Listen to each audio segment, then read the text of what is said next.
Hey guys, I'm back. Yeah, this video right here is gonna be kind of different. I'm not really gonna be talking about dating or anything like that, or I'm not really even planning this one out. I'm kind of just going off the cuff here. I just wanted to kind of talk to you guys, and I wanted to focus on. I just wanted to focus on the overall state of art right now. Um, I've talked in the past about how I want to show more animation stuff and art stuff in general, and I will do that. I gotta be real, like, I just kind of want to talk to anyone out there who is also an artist. Does it feel like incredibly difficult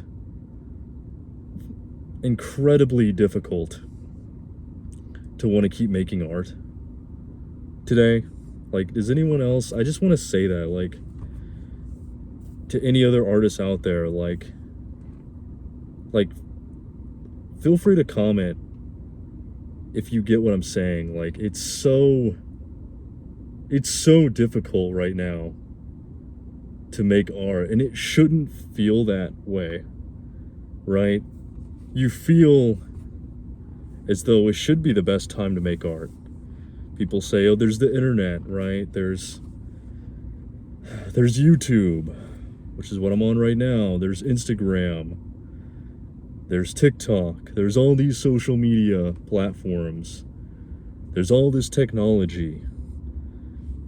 There's no reason why it should be hard to make art. And technically it's not hard to make it necessarily, make the product, that is. But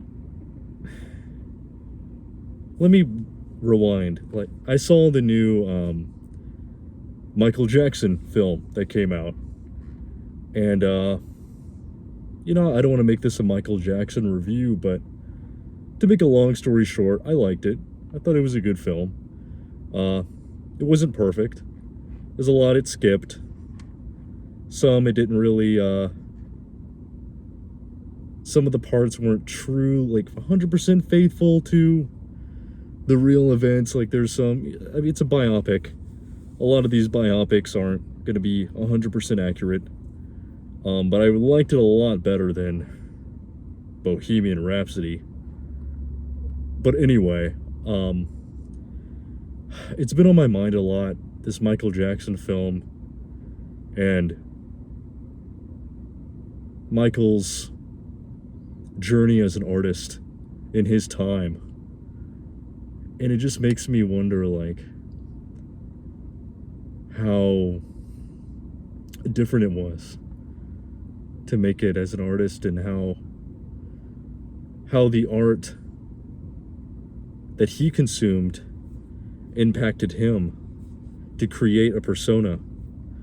The Peter Pan character was a huge inspiration for him.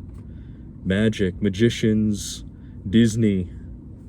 There's several moments where he's wearing, Mickey Mouse shirts and stuff like that. He was a big Disney guy. And that really resonates with me because I'm also a huge Disney fan. And in a lot of ways, I dream about being a Walt Disney, which I know sounds like a crazy goal, but I truly do somehow, some way. I want to be like the next Walt Disney.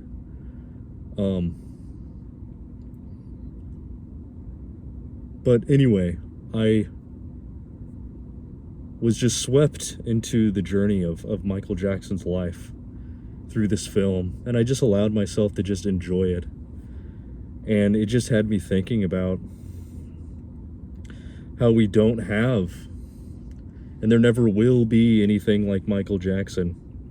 And it's not because there aren't talented people similar or like him, that sound like him or maybe can dance like him. It's because of the fact that that era curated artists and platformed artists differently than they do today, right? Like everyone's phone and Spotify and overall experience with engaging to music is algorithmically catered to their specific tastes. Everyone is in their own bubble, right? And it just feels so difficult to want to keep making art because you feel as though that you aren't going to stand out amongst the crowd. And that's just how I've been feeling lately, and it's not something that's stopping me from creating altogether, but it is something I think about. I do sometimes wish I had lived in the 80s to some extent, because it seems like the people that had the ability to climb up the ladder and were extremely talented, it might be hard to get a platform, but once you get a platform, once you get a slate, once you get into something on a network or something, you have your big, it's like a talent show almost, right? That's how I view it, where you get your moment for millions to see at the same time, and everyone's connected and watching it, right? Like on MTV, right? When people watched the Madonna music videos and the Michael Jackson music videos, everyone saw that. It was like an event every time a new music video dropped, right? And even with films, like movies nowadays, that's what I'm really trying to think, because I've been also looking at this new Christopher Nolan film, the Odyssey. You probably know about it, and it's extremely discouraging to see how this movie is pandering to the modern standards of which you need to fulfill to get an Oscar. And I honestly think this movie is being made for Oscar bait. I think it's being made so that Christopher Nolan can get an Oscar. As much as it pains me to say that, because I love Christopher Nolan's work. I mean, look, I love The Dark Knight. You know, I love this film. I love his interpretation of the character. I love him as a director. But what he is doing with this Odyssey film, I can't stand by it. It's very clear to me that there is something going on that's fishy with this particular film. It's not even that it's like, oh, you know, it's weird. You know, because like I watched Tenet. I'm not a huge fan of Tenet. That was one of his newer films, and I didn't hate it. I respected it, even if I didn't love it. I respected it for what it was trying to do as a piece of art. This isn't the Odyssey. You can just feel that there's a vibe. It's wrong. It feels wrong. Something about it just feels wrong, even though there's cool elements to it. And there's his trademark stylistic choices within the cinematography. You can tell that there's something about it that feels tainted. There's something off about what you see in the trailers and everything you hear about it, and the casting decisions. It's just not, it doesn't feel like the Christopher Nolan of 15 or maybe even 20 years ago would have made the Odyssey in this way. You know what I'm saying? Something just feels off. But anyway, going back to the topic about being an individual artist in today's world, it just feels as though, like, I just feel as though I don't matter. a lot of times. And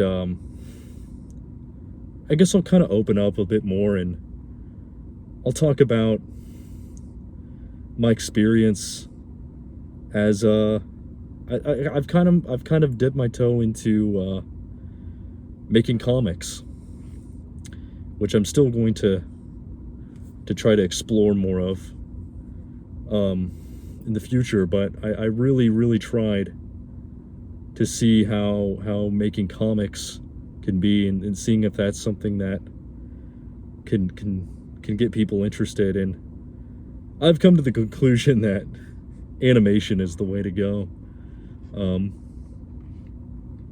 As much as I like making comics, I think it's something where it takes a great deal of people's personal investment into reading a comic, even if it's pictures. I honestly think people have a shorter attention span, and most people can't really invest into a comic unless it is visually stimulating all the way in some form of or another. And it just makes me question, like, some people will tell me, oh yeah, like, it's, the time of comics is over. Now it's the digital age, which I want to believe. But there's part of me that's like, well, what if it means I need to do better as an artist, right? And I think it's a bit of both. I think I need to step up as an artist, and I will do that. And I need to figure out a way to get back into animation for real, because, man, about my comics, dude, it's so crazy. I don't want to give too much away about my personal self, my real identity, but I want to say, like, last year I was selling comics with original characters, an original storyline that I produced myself. I was selling it at I know this is going to sound dumb, at a farmer's market. And yeah, you might be thinking, why the hell would you do that? Like, that's not the kind of venue for something that's going to be, it's kind of like a science fiction type story. It's but it kind of a comedy as well. And it's set in the way far in the future. I don't want to give too much away, but it's a science fiction comedy story,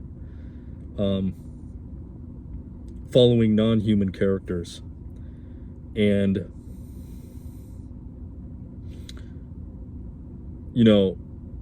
part of the reason why I did it is because my friend who was selling at this venue, he sold his own kind of like Funko Pops and other merchandise there. And I'm like, well, okay, if he's selling Funko Pops and there's people selling Pokemon cards, maybe I've got a chance of getting some sort of audience here. So I was like, yeah, man, it's $20, for a booth, talk to the guy at the front.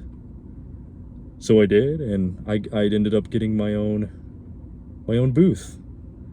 And I think this is like last summer. I was doing this a lot. By the way, I also work a full-time job.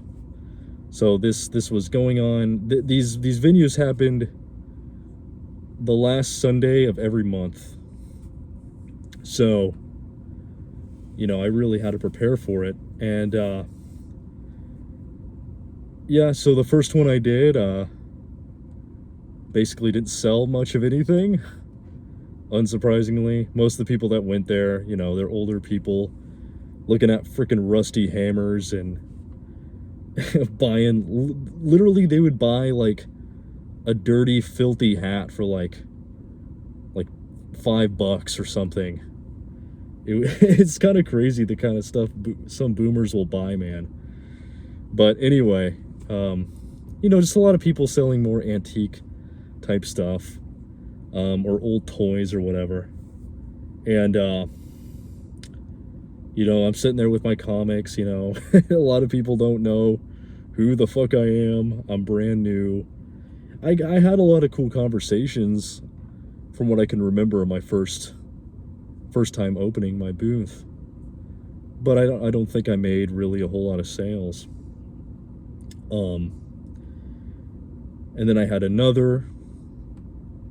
So after that, there was another Sunday after that one, and I don't know if it was the second or the third, but I do remember getting more traction. And part of that is because I reduced the price, and I started to make the covers in color. And not that the inside pages were black and white of my comic, but the outside I made a colored version of the cover. And that started to do really well. Once I dropped the price down a bit. And I actually did sell, I think I still only sold like 4, but I dropped down the price from 16. No, was it 16? I think it was like $12. Yeah, I think like $12 to $8. And then I think I sold the original versions for like $5. And I got way more sales. I think I got 4 or 5 comics sold. And that felt really incredible. Even though it's not much. Just that little bit. Just people showing interest and care into what I do. Even if it's just a few people. It means the world to me. It really does. And, so I do another venue, or I do another booth, another Sunday. I have mugs this time. I sell a little bit, not a lot. I don't think I ever sold. I kind of hit like a plateau, and then every other booth, every other venue I did with that, at that same place, it was kind of like diminishing over time. But I still might get a sell,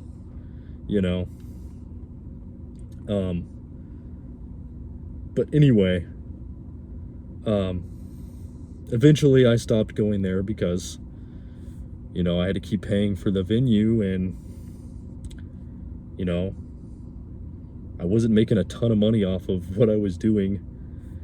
And a lot of people were telling me, hey, like, you need to go to like a Comic-Con or something where what you're selling is going to be more popular, right? That's what I was told. And I totally see where they're coming from, right? So time goes on, and I end up getting a deal to have a real Comic-Con booth at a real Comic-Con at a local mall. I was super stoked. And I think it was like $200 of the booth. It's kind of expensive. But that's how it is for a real con, And at some of the cons, it's probably way more than that. But yeah, for this one, it was $200. Which, yeah, compared to other ones, it's not that bad, probably. So yeah, I was really, really pumped to sell at this booth.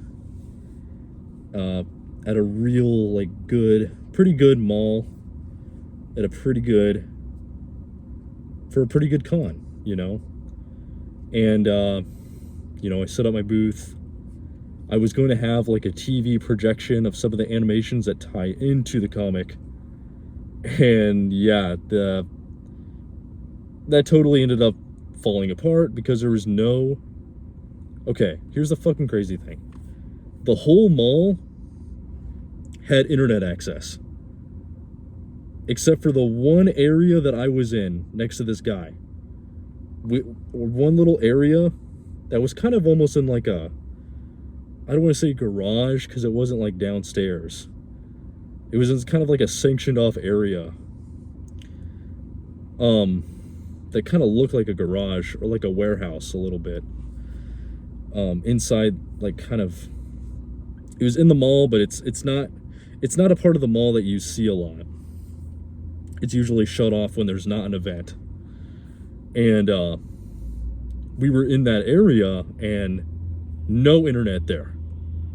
The whole rest of the mall had internet.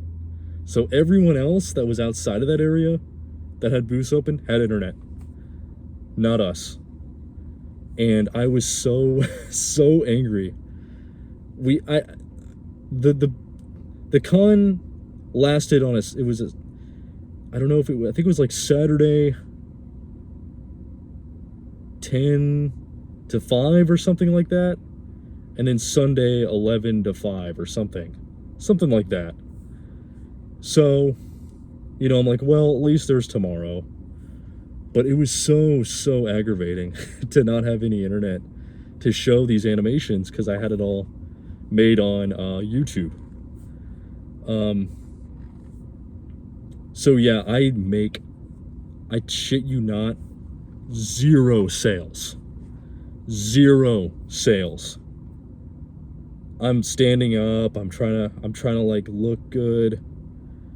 I'm trying to get people's, no one cares. No one cares. So I'm feeling a little discouraged, but I'm like, okay, I'll wait till tomorrow. I'm going to get something figured out where I have it downloaded onto my computer already, so I don't need internet.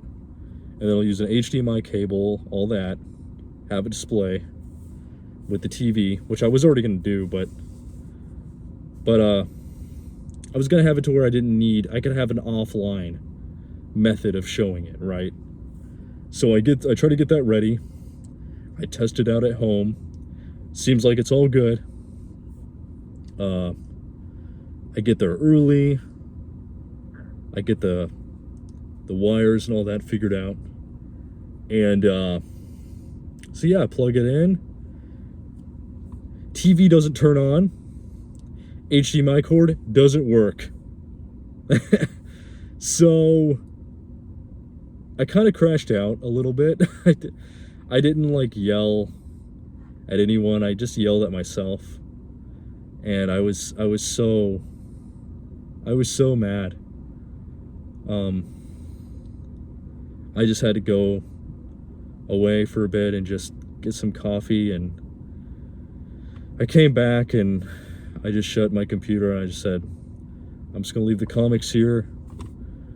And my display wasn't, without the TV, my display was not impressive, right? Everything I do is 100% for me. And what was gonna happen is I was gonna have the comics kind of laid out on the table, and then have the TV playing the animations, so that would basically be my decoration, right? That'd be the thing that people could see and go, oh wow, this person's like animating sections of what would be in the comic or something, right? And I do pretty decent animations, right? They're not just like little cheap animatic type.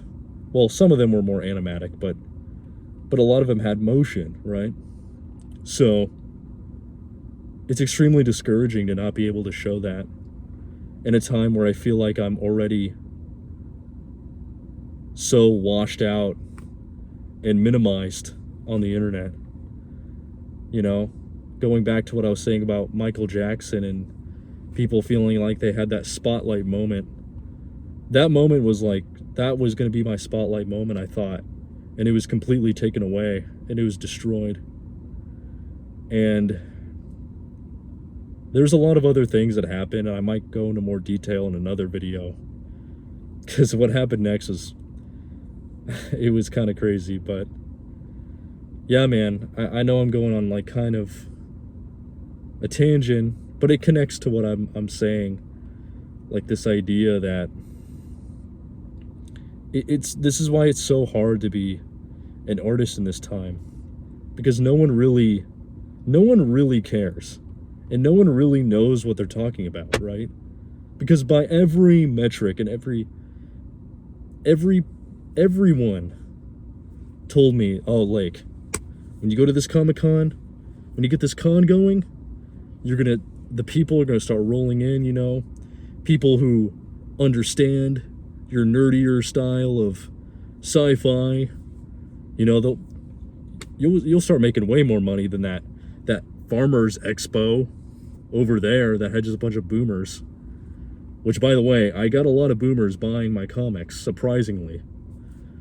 And I could not believe just how little all the nerds, all the anime dorks, all the people who watch fucking what's it called? Digital Circus and Has Been Hotel.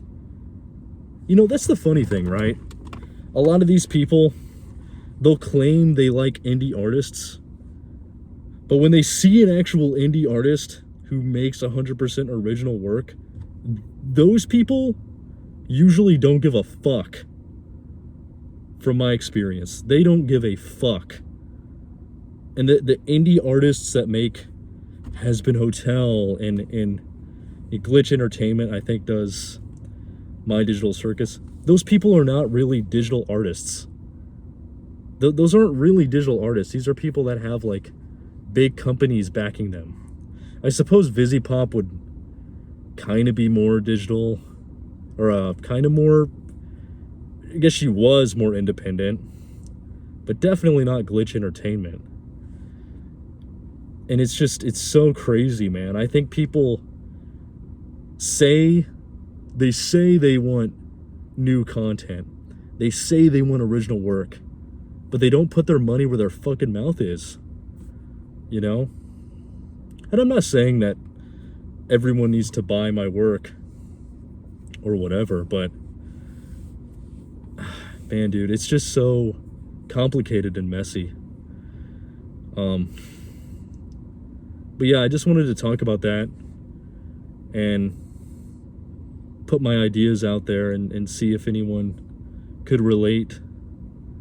So you guys, yeah, that's pretty much it for me. I'll see you in the next one.